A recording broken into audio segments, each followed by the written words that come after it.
Hey, you guys. Today on Social with Rocky, we are going to dive into the things that you need to do for your business prior to trying to set it up on Instagram.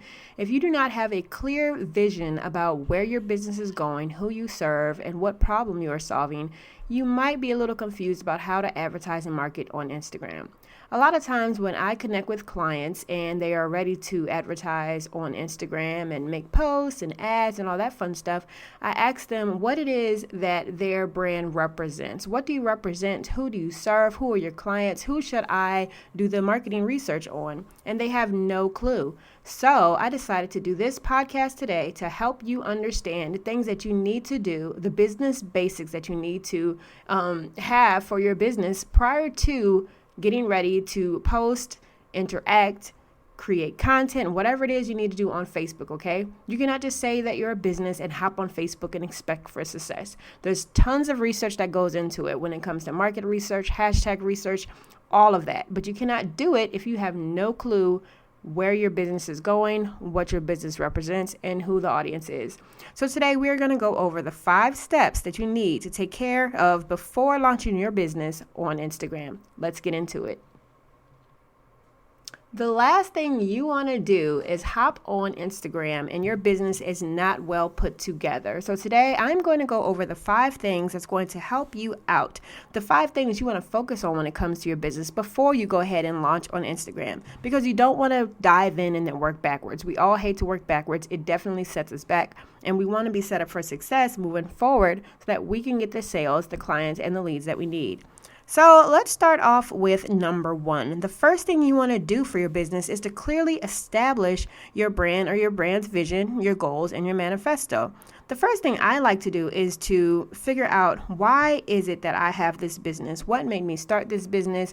What was the reason behind when I came up with the idea? What did I want to do? Where did I see myself going? So I wrote all of those things down. Then I wrote down all of the things that I felt were my business goals. What creations am I going to come out of this? What are the accomplishments that I want to have? What things am I going to help my clients with? What is my profit goals? What is my reach? How do I want to do this thing? Okay. Then I set up a manifesto. Your manifesto is your morals, your goals, your focus. If you have a tribe, it's your tribe's focus, and it really spills out the basics for your business. You're going to post this everywhere. You're going to post it on your Facebook page. You're going to post it wherever you can think of so that everybody knows what it is that you and your business represent. So let's start off by saying, how about you create and build your client avatar and know who your target audience is? Because if you're speaking to everybody, guess what? You're really speaking to nobody, because there's no real focus on one person. When it comes to Instagram marketing, you really need to know who you're targeting and who you are talking to. So a few questions that you want to ask yourself is, number 1, are they male or female or both? What is their occupation? Number 2. Number 3, what are they passionate about? Number 4, what do they do for fun? Number 5, what is their biggest problem? Number 6, what do they need help with? Number 7, what is their income bracket? And number 8, what is their marital and family status? So for example, for myself, I like to work with female entrepreneurs because I am a female and I understand our emotions and our energy better. So that's my ideal audience. As far as occupation, when you think about the occupation, it's not really that big of a deal. However, for me, it is considerate because I know the prices that I want to offer for my program. So certain occupations I know may or may not be able to afford the things that I want to offer them. Now, this isn't always true. However, it just gives you some kind of a balance or something to think about, okay? What they are passionate about. This helps you a lot on Instagram, because if you find out what a person is passionate about, you have content that you can build based around their passions, and you're going to draw them to your account because they are passionate about this thing that you keep posting about. What do they do for fun? It's the same thing. If you can find out what they do for fun, you can interact with them, you can make posts, you can do things that'll draw them to your account. What is their biggest problem? You want to know what their problem is because you want to be able to solve their problem. If you can help them solve their problems with the best of ease, then you basically have a good business for them to run to. What do they need help with the most? What are problems that they are having when it comes to trying to solve this problem? What are baby steps that you can help them with, even if they can't afford your business at the moment? What are some things that you can base value off of?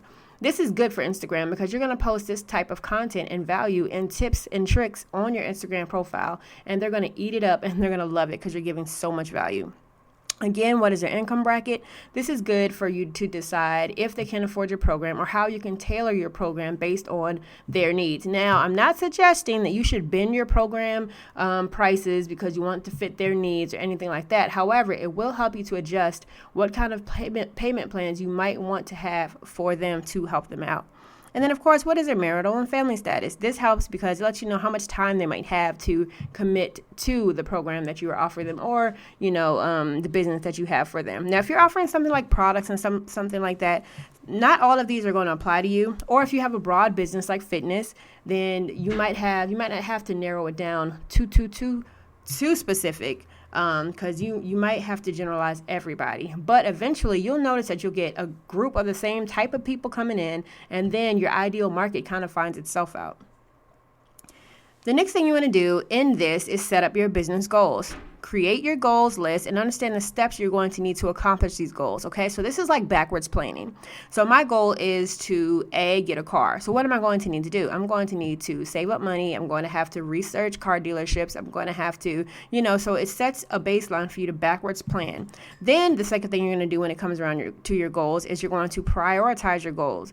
Write your goals in order of importance. Then you want to write the steps it'll take to accomplish these goals. Again, that is a part of backwards planning. And then you want to place realistic, easily attainable dates for your goals, okay? And remember that small wins equate to big wins, okay?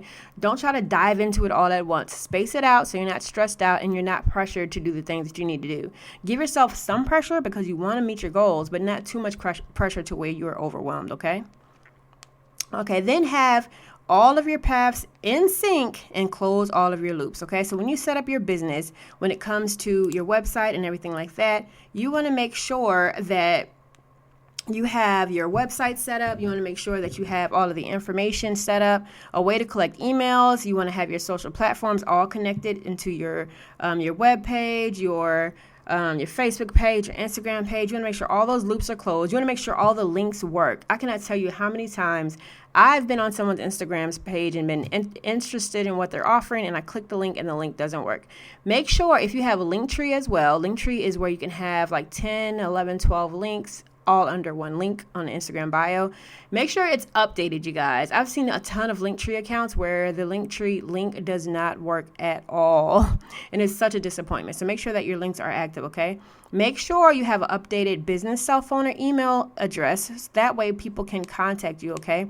Make sure that all of the information in the sites are filled out and accurate, and make sure that everything is aligned based on your brand, okay? Even if you have to email yourself through your email CRM or stuff like that, or make yourself create a fake account just to make sure it works, or have friends test it out, make sure you do that too when it comes to your email and your email loops, all right? Make sure that your purchase sites, anything that they have to purchase for, make sure everything is connected and that works as well, okay? Then, you guys, the big part for me is this. Make sure you establish your brand graphics, logo, and colors, okay? Looks are important. I don't care what anybody says.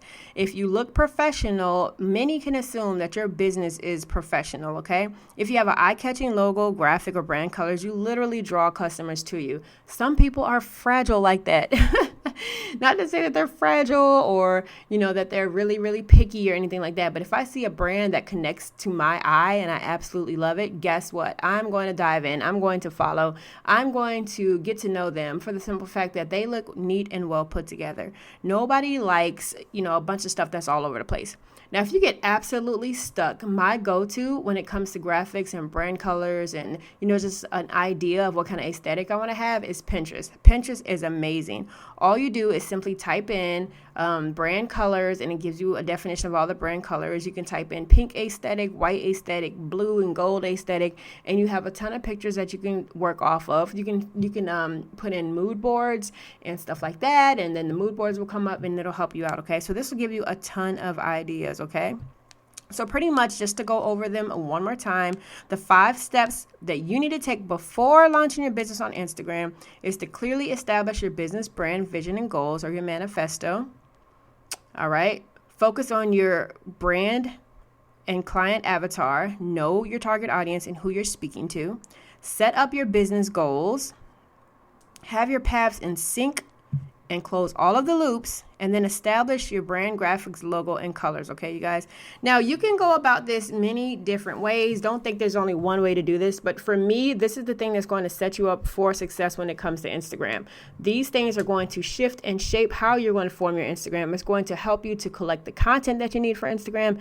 It's going to help you with so much stuff, you guys. So at least make sure that these basics are put together. And don't let everybody fool you into thinking that you have to have a paid client or a paid website page or a paid. No, there's free websites out there that you can use temporarily. Just mask them with the bit.ly link.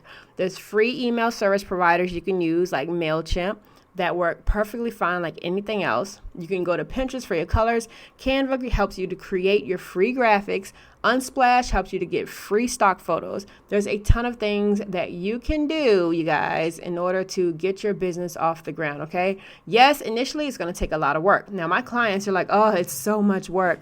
The longest thing that we've spent is on the client avatar, because when we worked on the client avatar, it seemed like it took forever for us to try to figure out who our target audience is. But once we did that, everything else came with ease because we based it around our target audience. So go ahead and put in the hard work to get these 5 steps together for your business, and Instagram will work with you, and it will definitely be a great success for you. Okay, you guys. So if you want more tips and tricks like this, go ahead and join me in the Facebook group, InstaBiz University. We would love to have you. We have tips all the time, great encouragement.